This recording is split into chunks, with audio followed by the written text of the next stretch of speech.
I am going to teach you how to make a people pleaser.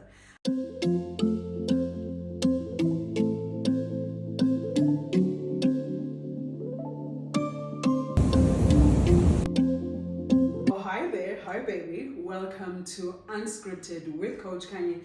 Today it is a hot day again in Johannesburg and we are sipping on a nice cold rosé. It's the Cadet Pinotage Dry Rosé if you're into wine.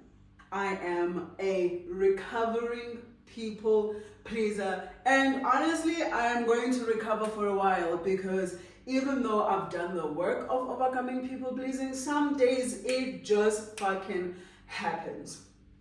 You know what I want us to honor as you're sitting down, maybe with your wine, your tea, your water, whatever you're drinking, is that this is different for everyone.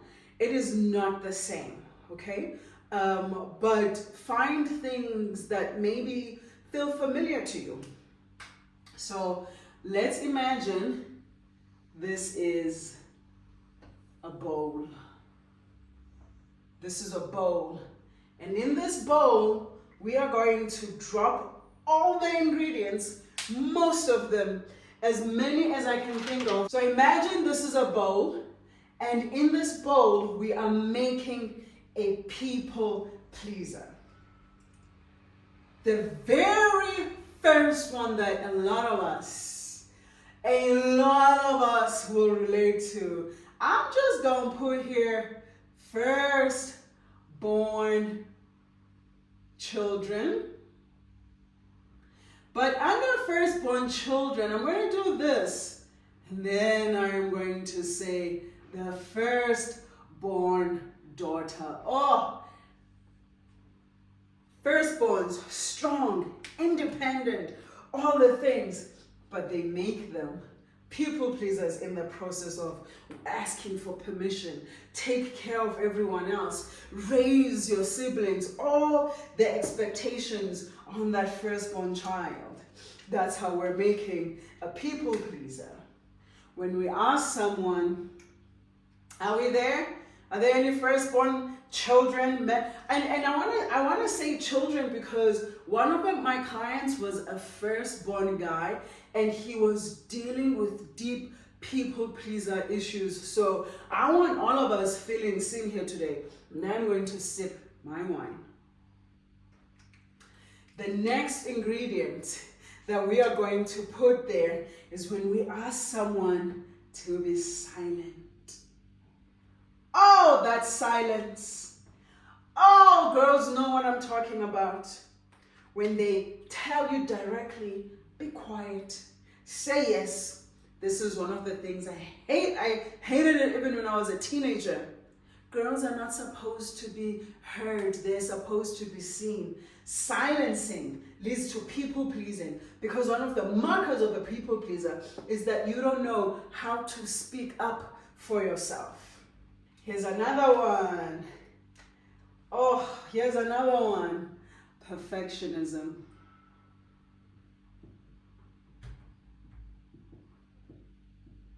Perfectionism. Now, perfectionism is very tricky and very interesting because the conversation around it for a while has been be a perfectionist, be a perfectionist.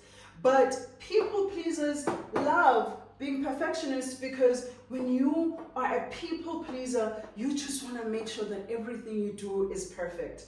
This is when people are validated and loved for what they do and not who they are. Validation for doing and not being. We're creating a people pleaser.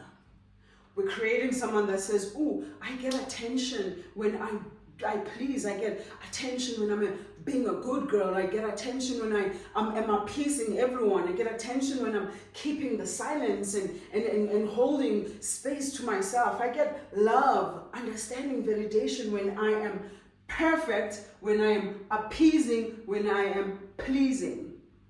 Then we get there in that bowl of a people pleaser. This one is gonna hit some of you. The fear of rejection and the fear of rejection and the fear of being abandoned. This was me. This was me. There was a time where if someone had shown me this, I would put a big circle and I would write my name next to it. And I would write my name next to it because I feared rejection. I feared being abandoned. When I was 9 years old, I watched my grandfather die, and he was my best friend, my best friend.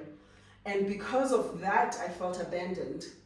And I grew up in quite a lot of abuse, grew up not feeling good enough, grew up feeling like I had to work and still got rejected because I feared these two things so much.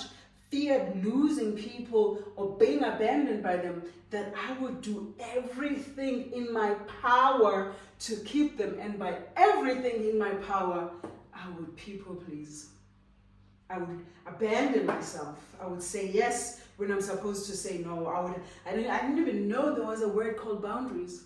I didn't even know that saying no was an option. Let's get to that one. If we put here being punished for saying no, you make a people pleaser. Punished for saying no. Oh, you know what I'm talking about. How dare you say no? You're a child. You do as I say. When you know that your no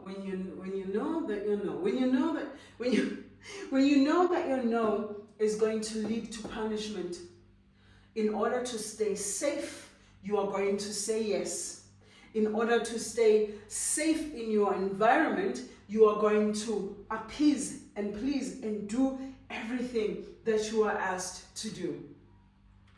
And here's another one that we don't talk about. Physical and emotional abuse. These will make a people pleaser. When you are scared of violence, because abuse is violence, whether it is physical, I'm missing an L in my physical, whether it is physical or emotional, is violence. When you are scared that your no is going to lead to any type of abuse, you are going to people please. I grew up in a household when I was a teenager where I knew I was emotionally abused by my stepfather. And in that emotional abuse, I knew how to alter my behavior. I knew how to be good. I knew how to hide internally. I knew how to appease him so I can try. I failed a lot of times where I can try to avoid the emotional abuse. And what did that create? It created a people pleaser. Now, you're still with me? So one of the things I work with, so a lot of markers, they make me so happy. One of the things that I deal with a lot with my clients, I have people, because they've seen my TEDx talk, and if you have not, go check it out, it's on YouTube. It's called The Cost of People Pleasing. And I really talk about what this behavior created by these things, what it can cost you if you don't work on it.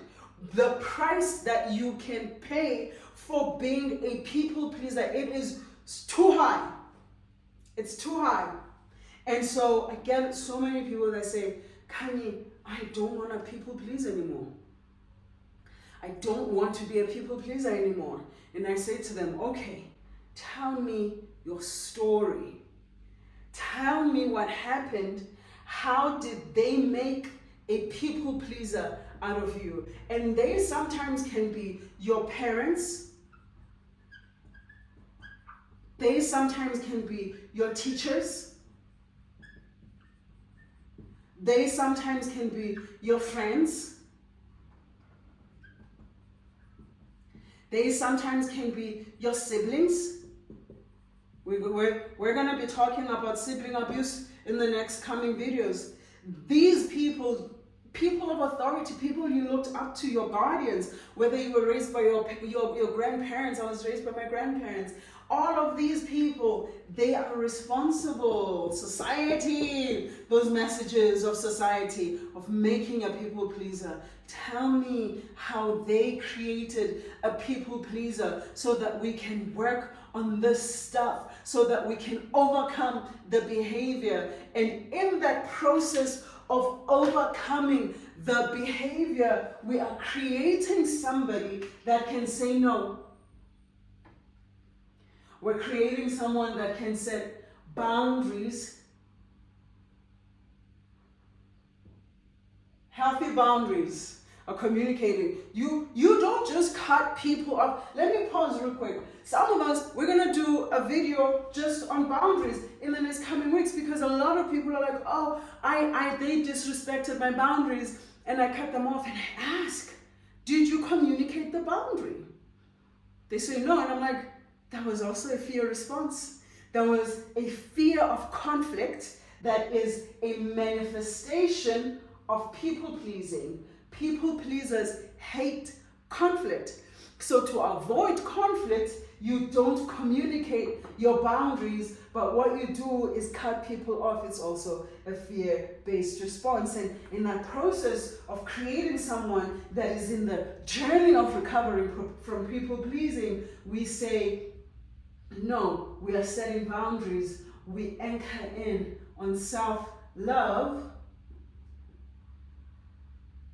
and self-choosing.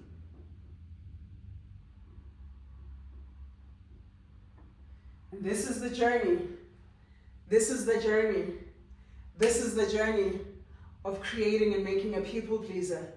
You have society, your guardians, the people that are around you, your community, and how they treat us, the messages when we grow up, the experiences that we have. Remember, this is a bowl, and inside our bowl are all the things that make us people pleasers. And in the journey of overcoming, we want to be people who say no, who have boundaries, who love and choose themselves. My name is Coach Kanye. You have been watching Unscripted with Coach Kanye, and I will see you next week.